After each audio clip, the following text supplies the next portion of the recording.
for the executive service, but jobs, one of the first things you're going to look at is if the announcement is open to the public and you're a veteran, you have veterans preference. If you are in the highest best qualified category and you are a veteran and you provide your documentation showing that you have veterans preference and you're qualified, you will make that certificate. And with those announcements that are open to the public, veterans have consideration prior to non-veterans. You still have to qualify, you still have to make sure everything's there, but it gives you a step up in applying to those announcements. If you're looking to get your foot in the door, those are usually the best way to get in. Now, there are some jobs where if you have skills in the private sector or your military skills, like for me, HR, I was HR and then a medical service corps officer. So it was kind of an easy translation for me to be able to get in a little bit higher level as an HR specialist coming in. But sometimes you start at the ground up. If you're looking for an announcement that's open to current federal employees, and then it talks about, 30% disabled veterans, Schedule A, VRA, they start throwing out all these acronyms, all these weird things that you're like, what the heck is that? USA Jobs actually does a pretty good job of explaining each of those hiring paths, is what they call them, and how to qualify for those. But typically those are not going to be your entry-level positions. Those are going to be that next step up. So it's important to make sure that you recognize of where your skill set is, what you have that translates, and knowing that once you get your foot in the door, you can always move up. And it takes a little bit of time, but it's doable. And once you're in, it's a lot easier to move around. So that's the general basic overview. The other thing is when you're doing a resume for an announcement on USA Jobs, you need to make sure that you are tailoring that resume to that particular announcement you're applying to. So you might have a base resume that has all of your information, your basic information, everything that you need to have. And then every time there's an announcement that opens up, first of all, you got to look and make sure you meet the qualifications.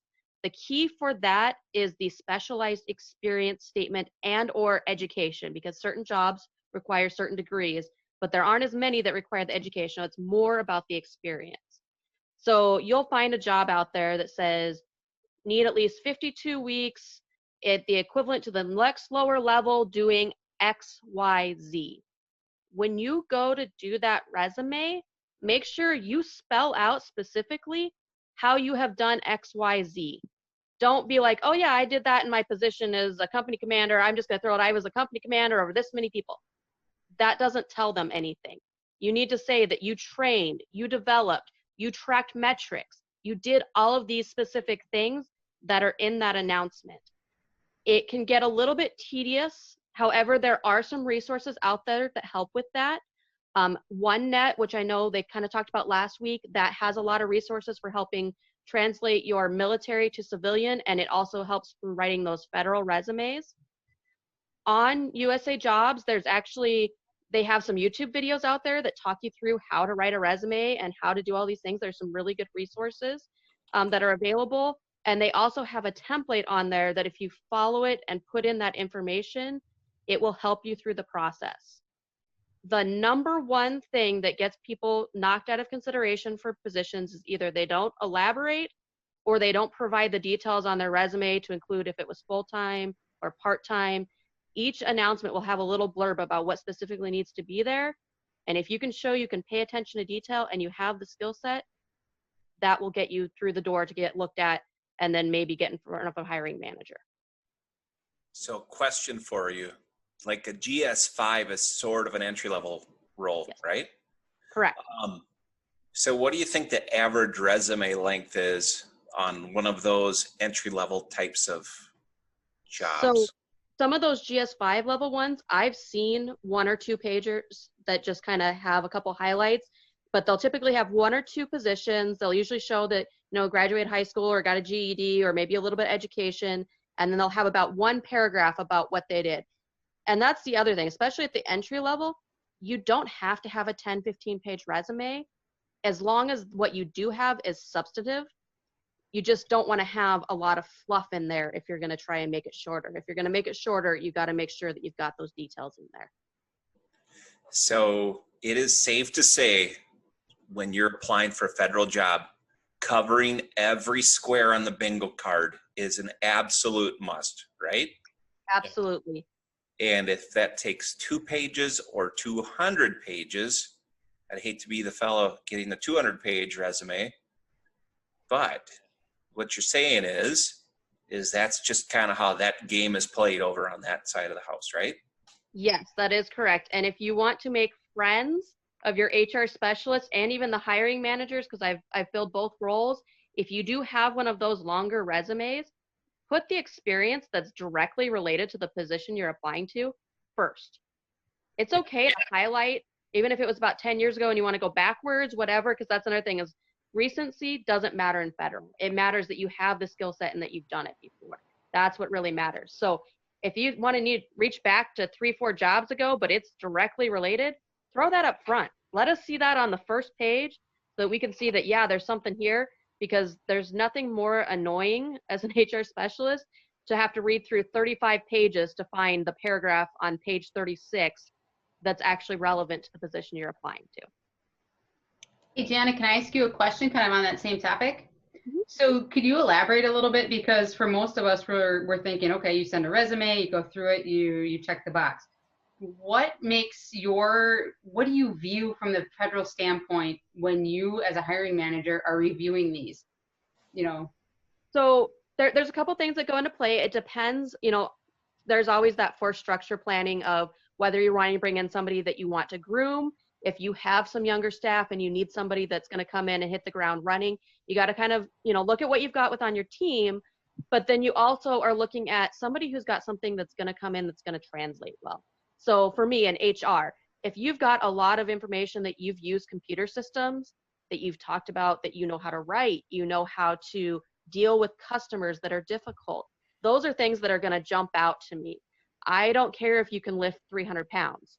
I need to know that you can deal with an angry customer and that you can write coherently and that you have good oral communication skills as well to be able to de-escalate a situation and provide that customer service. The other thing is we do actually hire a lot of military in our job because there's a lot of regulations and a lot of interpreting regulations that comes into being in HR and even just being in the federal government in general. So that's another skill that I like to see, is that you have that ability to research and analyze and draw conclusions based on regulations, policies, or laws. So those are types of the things that I look for. Also, sometimes you get that gut feeling when you kind of read through a resume. Sometimes you can just kind of see a path somebody's been on, or you can just kind of see some skills that kind of resonate throughout different positions, whether they're directly related or not. And sometimes that just, I want to take a chance, I'm going to at least give them an interview and see how that goes. So some of it's, some intuition, but there are some things that I also look for. And a lot of it is you tell that story in that resume. Here's a question for you. Mm-hmm. Networking, does that help at all in the federal sphere? Yes, networking does help in the federal sphere. It's not the same as the private sector, but it does help. The other things that help is there are certain things, especially if you're a disabled veteran, there are some special things out there for announcements, like our agency. If you are what's considered a 10-point veteran, which means that you are a disabled veteran, compensable from the VA, 0% or higher, you're still compensable. You can actually reach out to the agency ahead of time to get added to a list that anytime an announcement goes out that fits the criteria of what you're looking for, they'll send you an email and say, hey, by the way, this job is being announced tomorrow. Go ahead and take a look at it. If you're interested, go ahead and apply. There's also things you can do to set up online through USA Jobs to be able to have things sent to you as well on a weekly or daily basis as you're doing your search. There's a lot of tools that are out there, but I will tell you that if you happen to know somebody that works at the agency you're getting ready to apply to, that can help. If you can say, hey, I saw this announcement, I threw it out there, what do you think? Give me some feedback about where the places you work. What's the culture like? What are some other things? Would you be willing to put in a good word for me? I mean, it's not going to guarantee anything because obviously you still have to get on the cert. You have to get through all that stuff. But if it comes down to it that, you put as a reference somebody that works in our office that has a good reputation, I'm probably going to go and talk to them and say, hey, so-and-so listed you. What can you tell me about them? And if they say run for the hills, you probably don't want to list them as a reference for you. But if you've got a good rapport with that person and you've worked with them before and there's somebody that can put in a good word for you, it can help when you're like at that point of considering for position or not. It's not going to help you get your foot in the door, but it's going to help you at that decision point of when you're looking at, you've got person A or person B, and you're torn between the two of them, and person A, you know, has a good reference from somebody that you've worked with and you trust. That's going to hold some value. So question for you. We've had a lot of guys over the last couple of years come in and take like a VSO job, not a VSO, VSR job or whatever, in hopes to be able to navigate within the federal system. Could you kind of explain what that career pathing looks like for these guys that are just looking to get their foot in the door, how that might be a good way to get started for some people? We actually have had quite a few VSRs that have actually come to our office.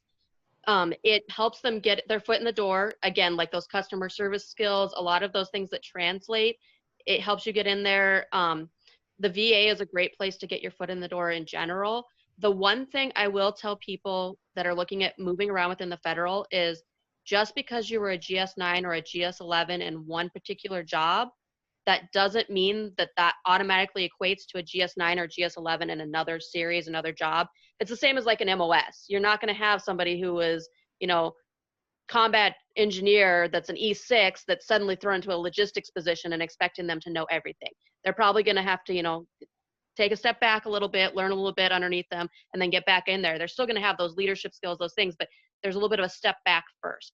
And that's the one thing that I've seen a lot of people, they're like, well, but I'm a GS11. I don't want to take a GS9. Well, the GS9 position we have has a target grade 12. So after you're as a 9, as long as you're doing a good job, you'll be an 11. Another year, you'll be a 12. So sometimes you have to take a step back to go forward, but it does help you get in there and kind of make that path for you. Just don't be afraid to take a step back before you move back up. That's the one piece of advice I'd give people, because sometimes they're scared to take that step back, but in the long run, it's going to have more of a career path for you. So before you ask that question, Zach, I've got my cousin trolling us a little bit in here. Anybody that wants to work for the State Patrol of Minnesota, reach out to Bobby Boucher or myself, the water boy, right? But you know what? Here's evidence that anybody can get into the State Patrol. This guy was an MP in the Marine Corps. And he said his favorite flavor is red. So, okay. Zach, you wanna make the comment that you put in the chat? No, I just was hoping, like, so Jana, like, obviously, like, I'm a product of going through the VA and changing careers, and can you speak to how, like, Connect 700 works on the federal side? It's just, you were starting to talk about prioritization and stuff like that, but can you elaborate and kind of explain, if you're going through, it's no longer voc rehab, it's VRNE. I know that acronym has now changed, but if you're going through something like that, or using the VA and voc rehab services, I used it myself, but if just talking about Connect 700 as it relates to the federal side of things. So we don't really utilize that terminology, but there are some programs that do help connect into positions. There's also a lot of Department of Labor does apprentice positions and jobs that also work closely with the VA for a lot of those things. We actually have an apprenticeship in our office that I actually am the one who actually manages that apprenticeship program for our office. So there are ways to get pathways in there. And if you've been through like a DOL training program, there's a lot of things that they help you get your foot in the door. It's not the only way, but it is one way to get through that. And it does help with some of that prioritization and, you know, getting you ahead of some other people on some of those lists. There's also some really cool enhancements that they're working on with USA Jobs that I'm a little skeptical but excited about, that they're looking at in the future, connecting with the VA to where veterans do not have to attach their own documents, that you can go in the system and you can do your stuff, and the VA will provide that information over for veterans that have special hiring authorities and things like that. So, I mean, it's kind of new. It's kind of, I'm curious to see how it's going to work with everything talking together, but they are doing a lot of things across the government to try and link and find opportunities for veterans. Yeah, I did see some of that. I grew up doing commercial construction, residential remodeling, and then I switched over. I wanted to do something where I could work with veterans, and it worked out where I went through vocational rehab services at the VA and was able to work with them. And it actually helps there because any of their programs, they know what's going on internally at that VA or within the healthcare system in that state. So that's always a great resource, I know firsthand. And they have their ears out with a lot of the networking stuff that we do. And I think that can be helpful for just different pathways to go into this stuff. But yeah, I do know that the federal side of things, or even just state level, county level, it's a whole different fish. Yep. The other thing that I will tell people is if you've been applying to jobs and you're getting non-referral notices, you can call up that HR specialist that had that announcement and you can ask them for input on why you weren't on the certificate. Now, don't call them, don't be a jerk, don't be screaming at them, demanding that you know you're qualified, but you can pay your salary and ask for, guidance about, hey, I wasn't referred to for this. Can you tell me what I was missing? And they might tell you that, it looked like you had some good stuff, but we just couldn't tell because you didn't elaborate, or you looked like you were great, but you didn't put any hours on your resume. You didn't tell us how long you'd worked there. We knew you'd done it for a day. That's really all we could tell. So, I mean, some of that is through trial and error as you're doing that. I highly recommend you reach out to those people because we're happy to provide input and help people understand how to navigate the system. Just don't yell at us and scream at us. That's all I ask. Dang. I bet that's never happened. Oh, no, never. Okay, so we're kind of at our wrap-up point here. So one thing, I forgot to put this on the front end. If you're watching this, invite some friends. Just get some good, solid bets here and some additional help, okay? Out of 22 million, we're not even a measurable group against that many vets in the U.S. So just invite 5 today. Then invite 5 more that are cool. And then 5 more that are kind of borderline grumpy guys, which is probably 3/4 of your list on Facebook. Anyway, so focus on attention to detail, right, Jana? That's probably number 1. Big thing too is get a good solid referral. I don't want to speak too high about Zach Johnson, but this guy is one of the hardest working employment guys in this town that works for vets. Known him for a couple of years now. He'll pick up the phone at weird hours and stuff like that. I mean, he needs to learn how to disconnect if you ask me, but Zach is very, very well connected here in town and should be able to be a really good point of contact. Plus, you guys got some basic resume services over there at MacV, right, Zach? Yep, we absolutely do. Yeah, we've got a resume writing class on Tuesdays and Fridays from noon to 2. And we've got a lot of myself and my team throughout the whole state of Minnesota. We're always helpful. Even if you don't live in the state of Minnesota, I'll pick up the phone. Happy to help out. Look me up on LinkedIn. So here's a couple new contacts for you for federal stuff. The Battle Buddy page is loaded with vets who work for the federal government. And it's very rare. I don't know if I've ever seen it actually, where somebody doesn't respond directly to someone saying, hey, hit me up, I'll help you out. So always ask for help on the page if you need help getting in. There's a lot of federal people here. USAjobs.gov, to me, it's nails on the chalkboard as far as seeing that. It's like, don't just post the link to the page, guys. Be willing to raise your hand and say, I will actually help you get your foot in the door or look at your resume or whatever, because we all know how to use Google or DuckDuckGo is what I've been using these days to find USA jobs, But the key is to get yourself in the best possible position to get that call for an interview. Okay, so Pete. Yo. What do you suggest for these people this week if they're looking at federal jobs? I think Jana hit it on the head with regard to resume. I speak into the resume thing a little bit. It still helps to have the challenge, action, result baked into your bullet points. You know what I mean?